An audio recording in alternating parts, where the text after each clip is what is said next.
సౌమ్య వచ్చి దర్శన్కి స్వీట్ ఇస్తూ ఉంటుంది. అప్పుడు వెంటనే శరణ్య వచ్చి అడ్డుకుంటుంది. కొలెస్ట్రాల్ ఎక్కువ అవుతాయి, బయటి పదార్థాలు మా ఆయనకి ఇష్టం ఉండదు అని శరణ్య అంటుంది.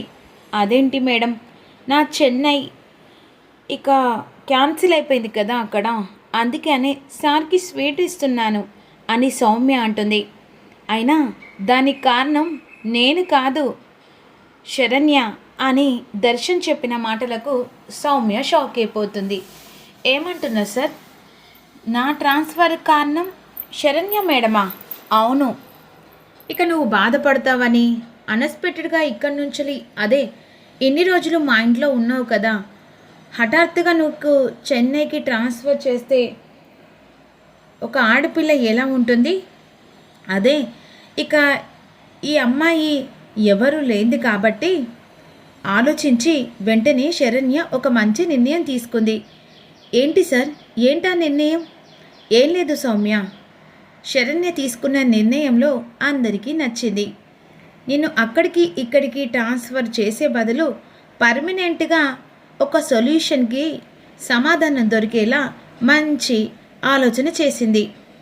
ఏం లేదు, నీకు మంచి సంబంధం చూసి పెళ్లి చేస్తే హ్యాపీగా మీ భర్తతో సంతోషంగా ఉండడానికే వెంటనే ఇది ఆలోచించి నాకు ఈ విషయం చెప్పింది.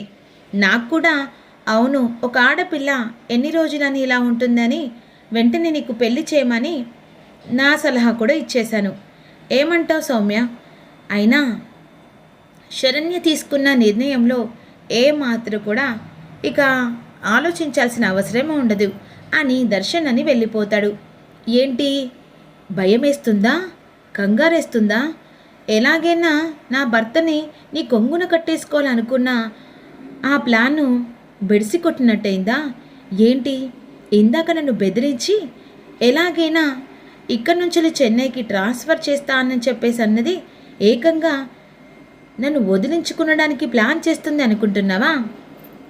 అనుకునడానికి నువ్వు ఆలోచించడానికి ఇక్కడ ఏం లేదు సౌమ్య. జరగబోయేది మాత్రం ఎప్పటికైనా ఇదే జరగబోతుంది. నీ కళ్ళకు నేను చెక్ పెట్టబోతున్నాను. అతి త్వరలోనే ఈ ఇంట్లో నుంచలే పెళ్లి కూతురుగా అడుగు పెడతావు. అయినా నీ ఆలోచనలు పక్కన పెట్టి మూసుకొని నేను చెప్పింది చెయ్యి.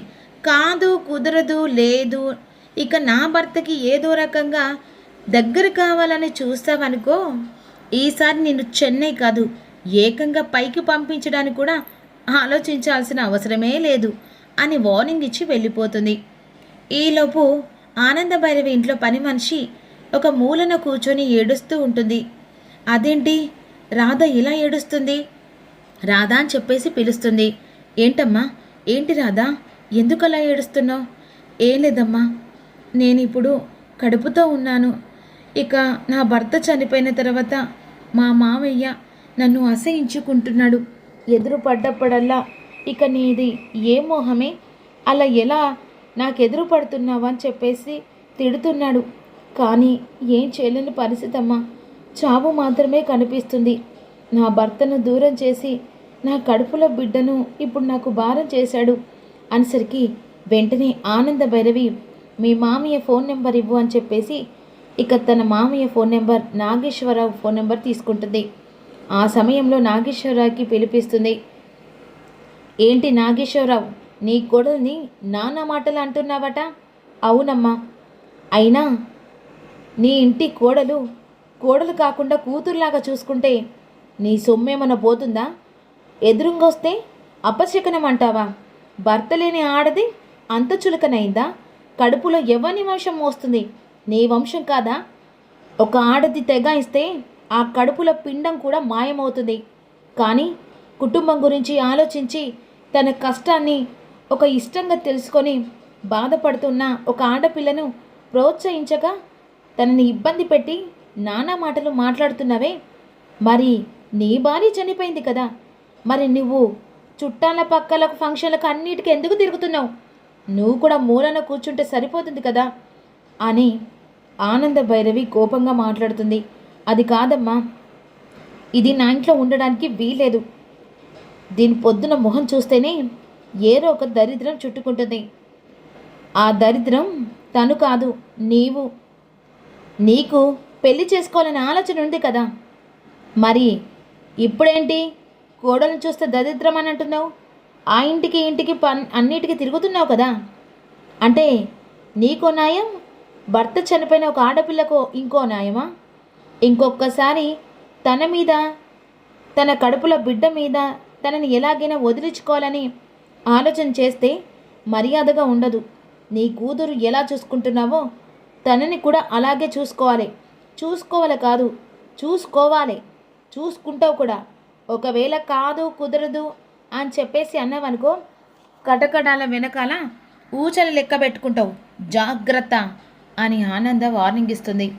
భయంతో కంగారు పడిపోతూ ఉంటాడు. క్షమించమ్మా, నేను చేసింది పొరపాటే, మూర్ఖంగా ఆలోచించి నా కోడల్ని ఇబ్బంది పెట్టాను, క్షమించమ్మా అని చెప్పేసి అంటాడు. ఇంకొకసారి నీ కోడలు ఏడుపు కంటి నిండా చుక్క చూసినా నిన్ను మాత్రం వదిలిపెట్టను, జైల్లో పంపించడానికి కూడా ఆలోచించను అనే విధంగాని అక్కడి నుంచి నాగేశ్వరం వెళ్ళిపోతాడు.